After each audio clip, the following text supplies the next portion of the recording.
Hello board game brothers and sisters, I'm Adam Singer and welcome to another episode where I'll be letting you know of all the board games launching on Kickstarter and GameFound over the next week. If you're new to the channel, we do this every week going over all the upcoming campaigns, so if you want to stay up to date, this is the place to be.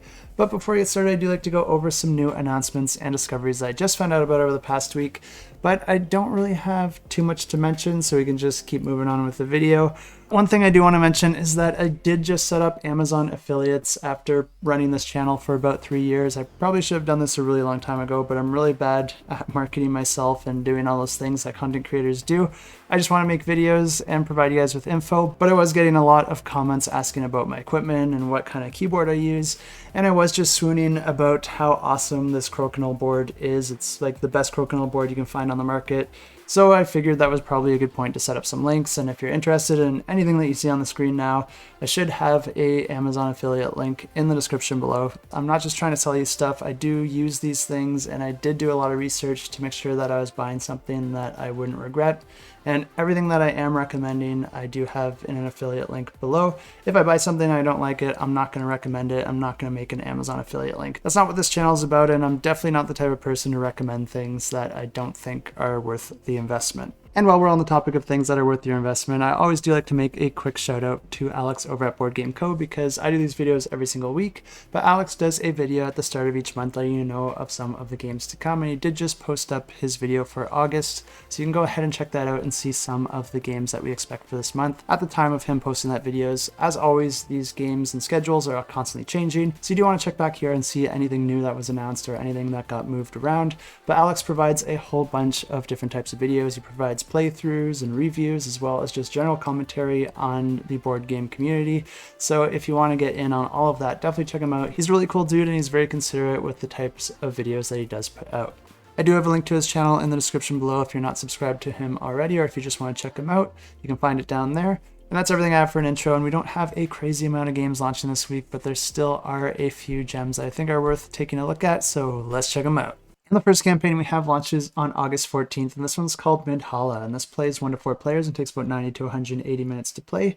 And this one is a cooperative scenario-based campaign game where you're going to be playing through different scenarios, which each might introduce their own variants of rules, and also have their own unique setup and goals that players are going to be trying to achieve.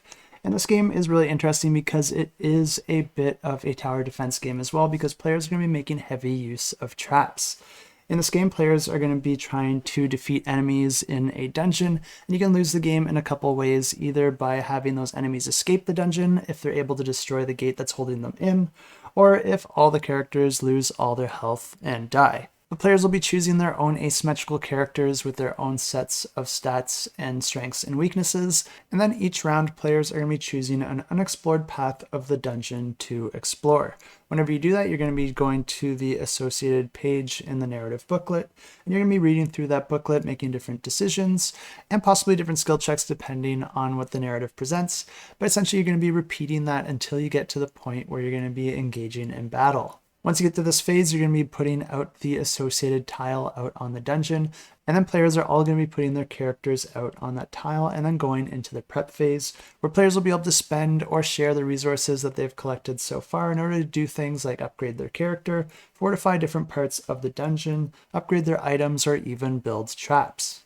And once players are done with their preparations, we're going to be moving into the main phase of the game, which is a turn-based combat phase. You're always going to be starting with the enemy's turn, and you're going to be activating one tile at a time and activating any enemies on that tile.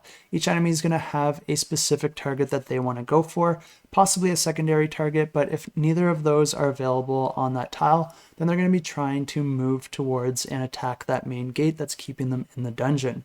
And of course, some examples of targets that they might prioritize could be the characters themselves or the traps that players are putting down. But each of the enemies will have their own set of stats and their own range that they can attack, so if any of their preferred targets are within that range, they're going to prioritize that target.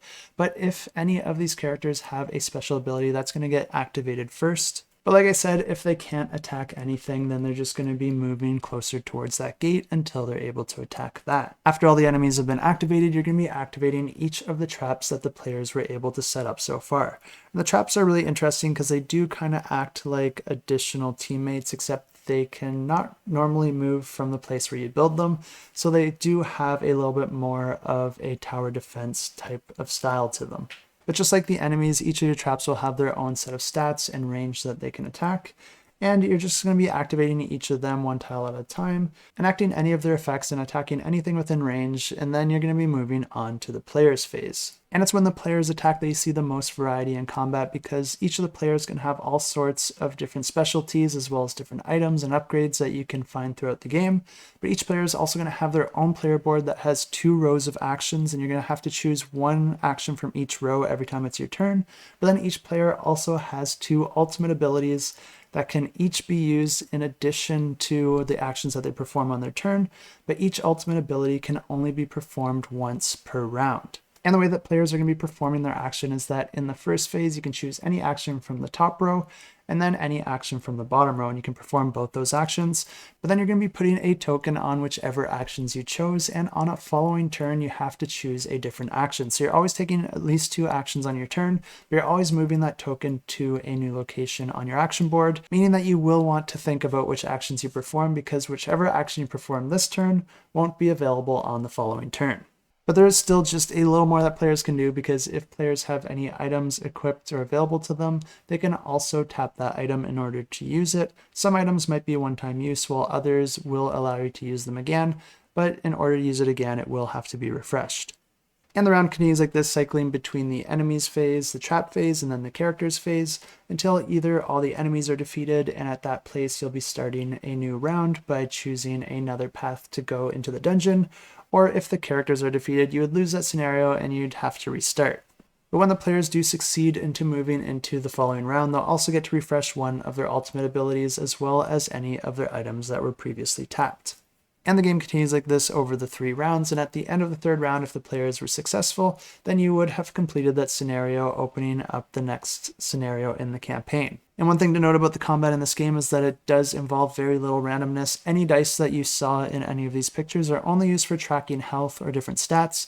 You don't actually roll dice in any of the combat normally. For the most part, the entire game, and the combat especially, is very focused on the player's decisions and is very deterministic depending on the decisions that you make. And if that sounds interesting to you, you can check this one out, and I have it linked in the description below. And also launching on August 14th, we have Snow Planner, and this plays 2 to 4 players and takes about 40 minutes to play. And this one is a competitive dice worker placement game. And in this game, players are each going to be managing their own hotel that they're going to be inviting different guests to, but then players are also going to be placing different dice workers out on a main board that's going to be representing a ski hill where your guests will be able to go out and ski on. Each round, players are going to be gaining new guests that intend to stay at that player's hotel for a number of rounds, but each round they're also going to have certain requirements that need to be met. If you're not able to meet those requirements, then those guests are going to leave early, costing you some victory points, which of course is not a good thing, because whoever has the most victory points at the end of the game is going to be the one to win the game. But if you are able to fulfill the various requirements of your guests, then you're going to be able to keep them for an additional round, which is going to open up more opportunities for gaining additional victory points from the same guests, and of course stacking those on top with the additional guests that you're getting every single round. Not only that, but players will also be able to upgrade different aspects of their hotel to gain different types of benefits that they'll be able to use to further their progress in the different aspects of the game, which if you do want to know those additional aspects of the game, you'll have to check out the Kickstarter, which I have linked down below, because that is pretty much all the information I have on this game. But if you're interested in dice worker placements, or if you're interested in the skiing theme, then this is definitely one you'll want to check out, and as I said, links down below. And launching on August 15th, we have Dominate and Delegate, and this plays 2 to 4 players and takes about 60 to 90 minutes to play. And this one is a tactical skirmish game that allows players to play all sorts of different scenarios over different types of maps and terrain. One of the things that makes this one a little bit more unique compared to other tactical skirmish games is that this one also features a legacy campaign where players will be trying to play as different factions, trying to end up with their faction in the best position possible at the end of the campaign. But that's not the only thing that makes this one unique, because it also features a few different mechanisms that I haven't really seen in too many other skirmish style games.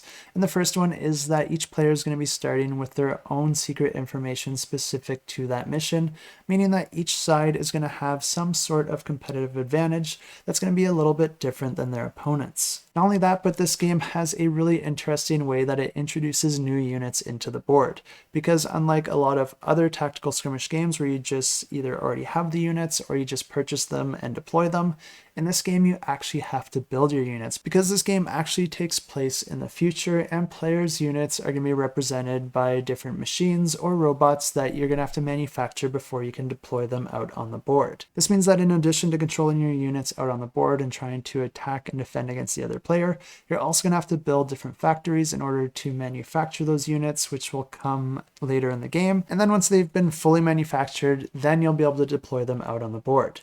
And the way that all of this works is that after players have set up for that specific scenario, players are just going to be alternating back and forth taking their turns. Each turn is going to be broken up into 2 different phases. You're going to be starting with your activation phase, and then you're going to be moving into your production phase.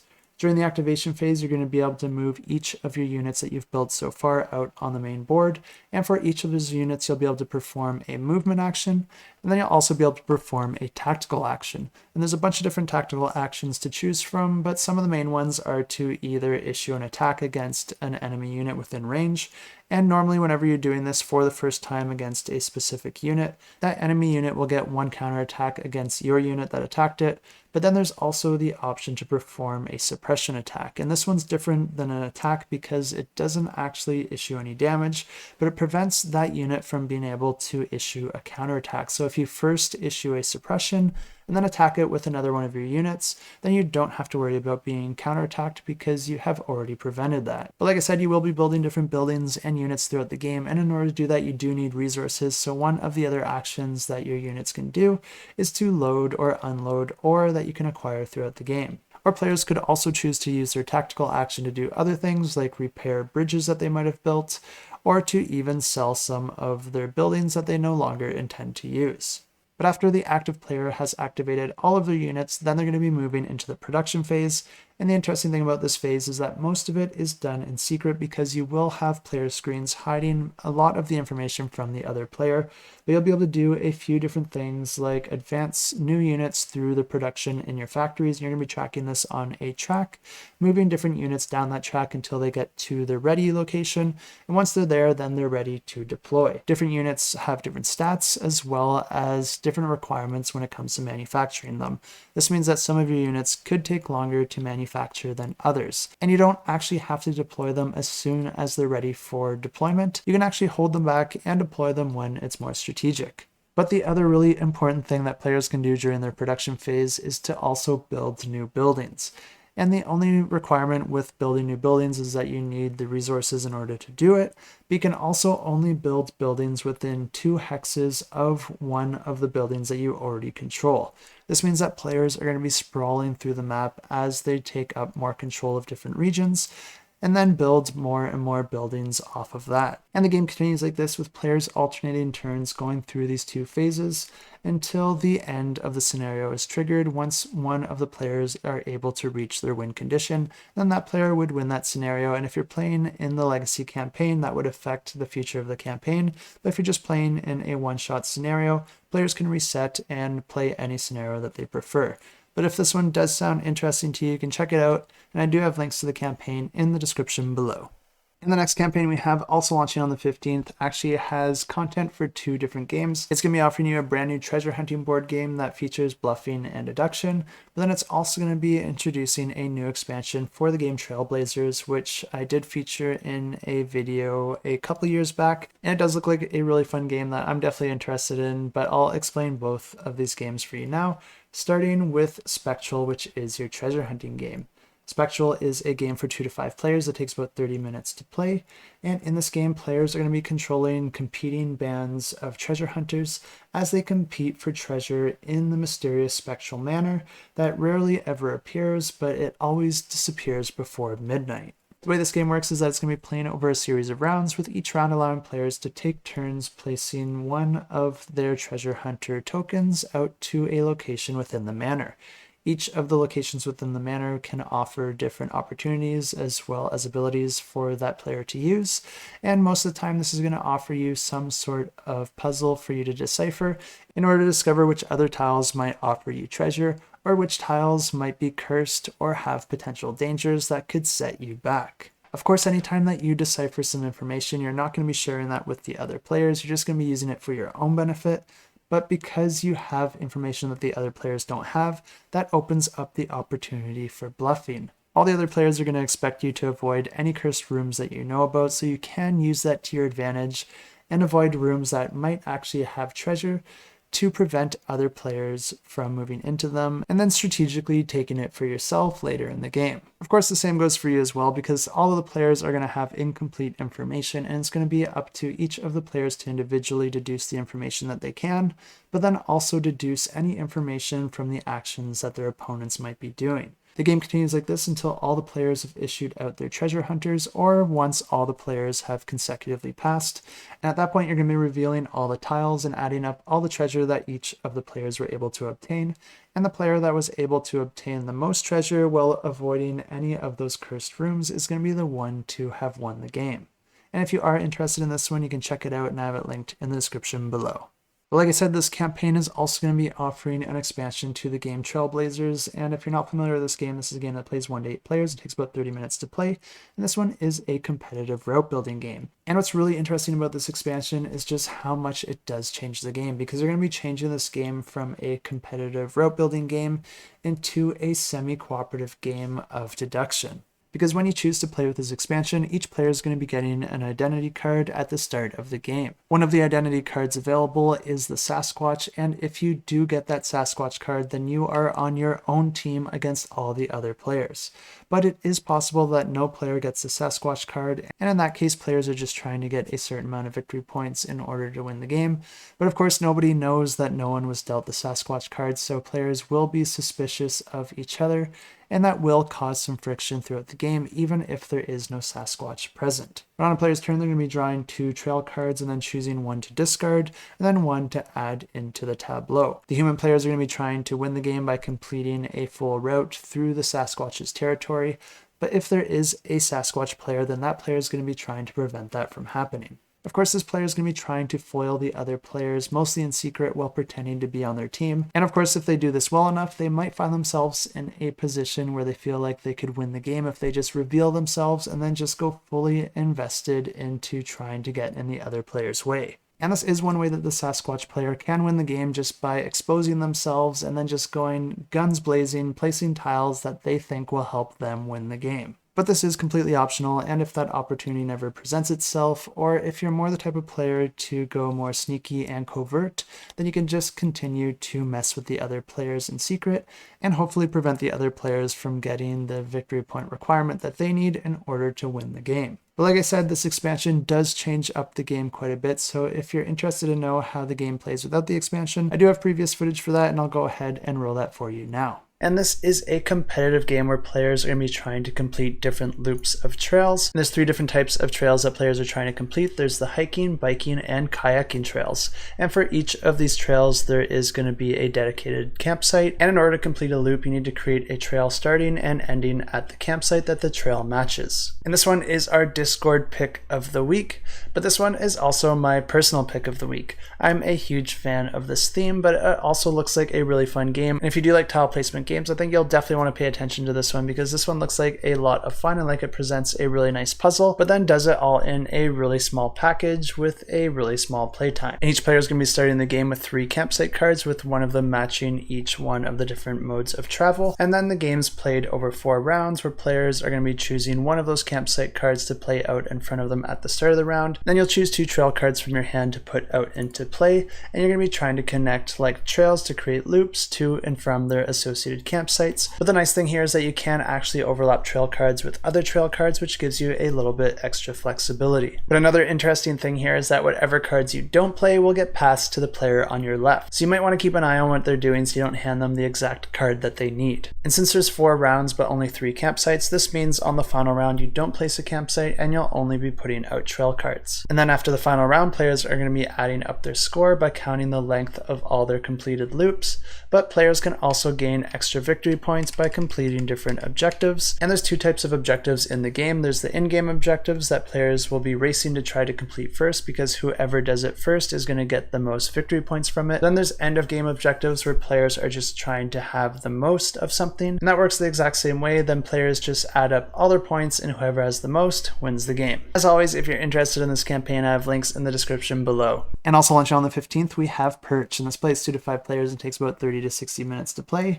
And this one is also my own personal pick of the week. And one of the big reasons for that is just how cute this game is, because players are going to be putting little cute birds out in different regions on the board. But more importantly than that, this is a mean game, and I am not a fan of a lot of mean games, because it's not that the game's mean that makes those games less desirable for me. It's just that a lot of mean take-that games tend to just have a lot of chaos in them, and it makes it feel like there's not a lot of strategy. But when a mean game is done right, not only do you have a fantastic game that you can play, but it's also a game that's ripe for trash-talking all your best friends. This is why games like Cosmic Encounter or Lords of Vegas are such fantastic games and are pretty much universally loved, even by a lot of those gamers that typically don't like take that or meanness in their games. And it's also the reason why they're both in my collection and never ever leaving. But like I said, this one is an area control game, and in this game, players are going to be placing their own birds into various locations out on the table, with each of those locations giving you a special ability if you're the one to be able to hold majority there. But the thing that makes this really, really interesting is that you're not always placing your own birds, because you're actually going to be drawing birds from a bag. And of course, if you're pulling out another player's bird, you're probably going to want to put them in a position that's less favorable to them. And I just think that this is such a great mechanism for this game, because pulling the birds out of the bag means that players won't just be able to gang up on one single player.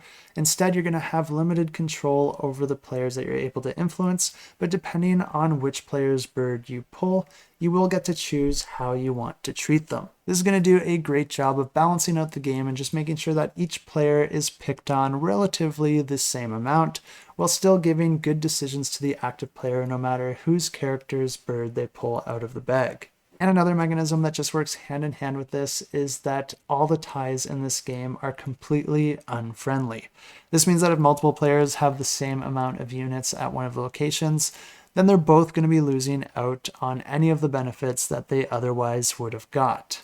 This might not sound great at first, but when you consider that each player can draw other players' birds, this means that you'll have opportunities to try and create ties between your opponents by giving them control in certain areas in order to tie with someone else, losing out on all those bonuses, even if they are both tied in first. And I just think that sounds hilarious and is a really clever way to send your friends home crying at the end of the night. But this game has even more fun things to offer, because in addition to all the players' characters and their individual birds, there's also going to be a bunch of different creatures that are going to be able to move around to the different locations, and the players will be able to influence these creatures in different ways depending on the abilities that they have access to. But each of these creatures will have different effects on the locations that they enter. These creatures could be different things like owls, cats, or even a scarecrow, and each of these will be coming with an associated miniature during the campaign. And I'm sure there will be a lot more added throughout the campaign and as well through the stretch goals. So if you do want to check them out, make sure to check out the campaign in the description below. But players will also be able to gain additional victory points by completing endgame objectives, which does give a little bit more affordance to the individual players. And if you do like a good mean game like I do and you're interested in this one, you can find it linked in the description below. And of course, you can click to get notified. And launching on the 19th, we have H.Y.S.T, and this plays 2 to 6 players and takes about 15 to 60 minutes to play. And in this game, players are competing to steal a diamond from a high security museum. In this game, you're going to be placing out various tiles at the start of the game to create a different museum each time that you play this game. And then you're always going to have the diamond located in the middle of the museum. But throughout this game, players are going to be taking turns performing their actions, and the way that you perform actions in this game is that each player is going to have a hand of 3 cards. When it's your turn, you're going to be rolling a die to determine how many movement points you get, but then you'll also be able to use any of your action cards in order to perform additional actions like bypassing security by rotating a camera in a different direction, or revealing some of those laser trigger alarms so that they can be avoided. But the turns are going to be continuing like this until one of the players gets that diamond, but this doesn't trigger the end of the game because players can actually get that diamond stolen from them, which means that you still have to escape the museum with that diamond, which means that you're not only trying to get that diamond first, but you're also trying to plan your escape to avoid as many of the other players as possible. This shifts the game into a game of cat and mouse, as players are not only trying to avoid detection from the different security measures within the museum, but they're also trying to gang up on that player with the diamond who essentially has a target on their back. Of course, if you are able to steal the diamond, you're essentially putting that target on your back, but if you are able to escape the museum with that diamond, then you do win the game. And if you do want to check this one out, I do have it linked in the description below.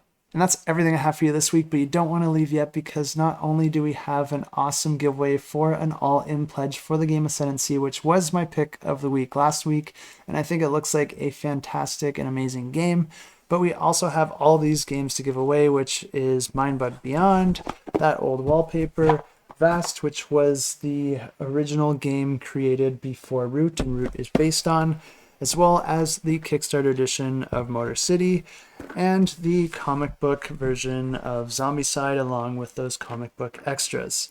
And if you want to win any of these prizes, all you have to do is leave a comment in the description below and you will get your pick of one of these games, or you'll be able to win Ascendancy, which, if you missed last week's episode, is a game where players are going to be playing as asymmetrical factions with asymmetrical champions, as well as their own family history that gives them special access to certain skill trees that they'll be able to use to upgrade their workers.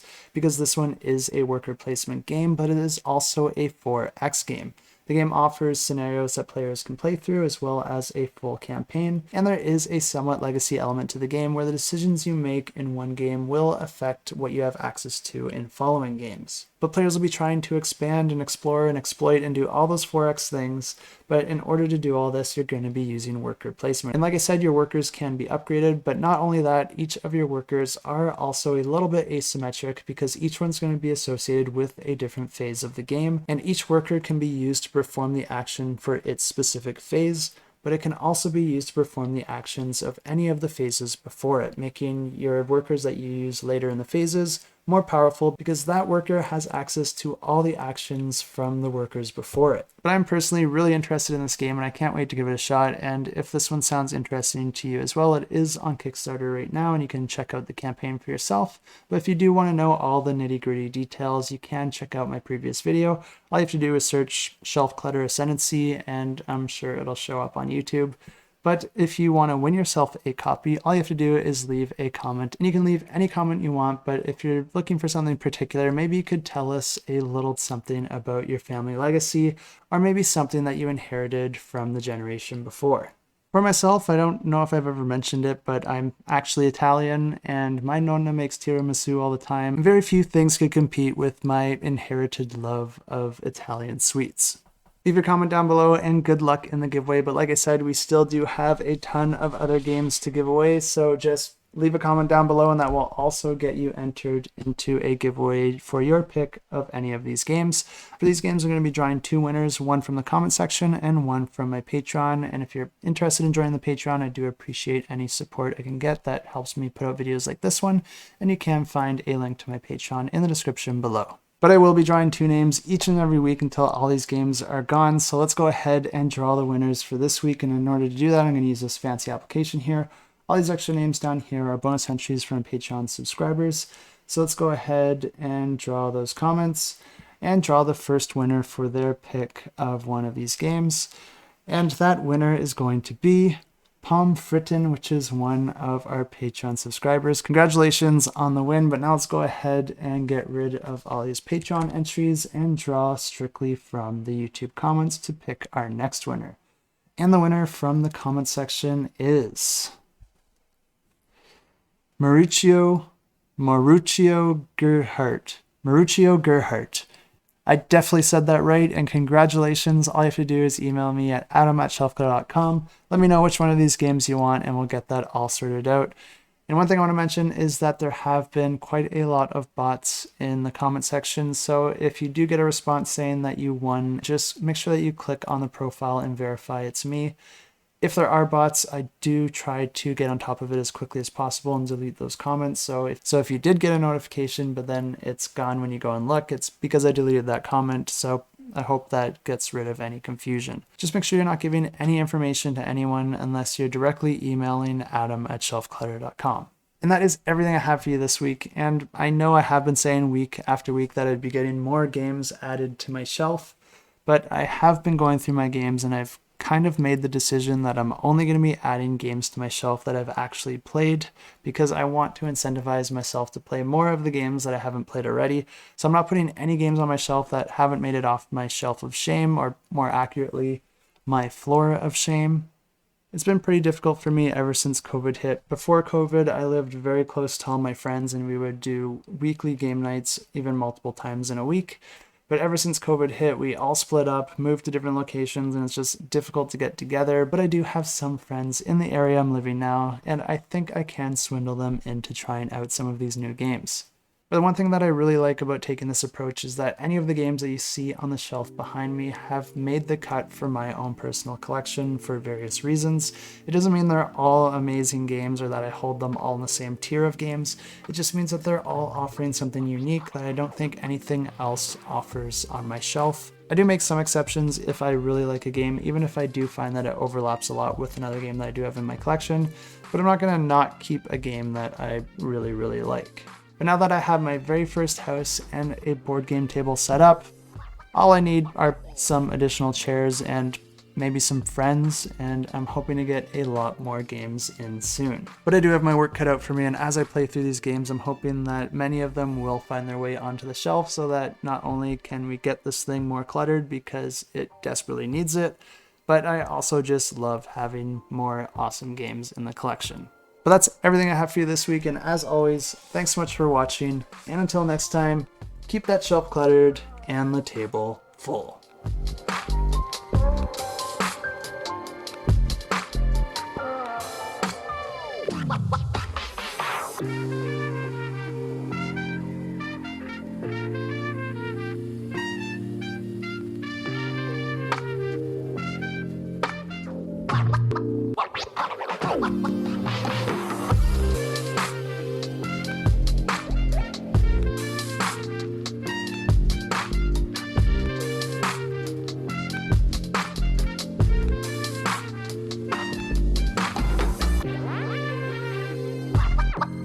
Oh.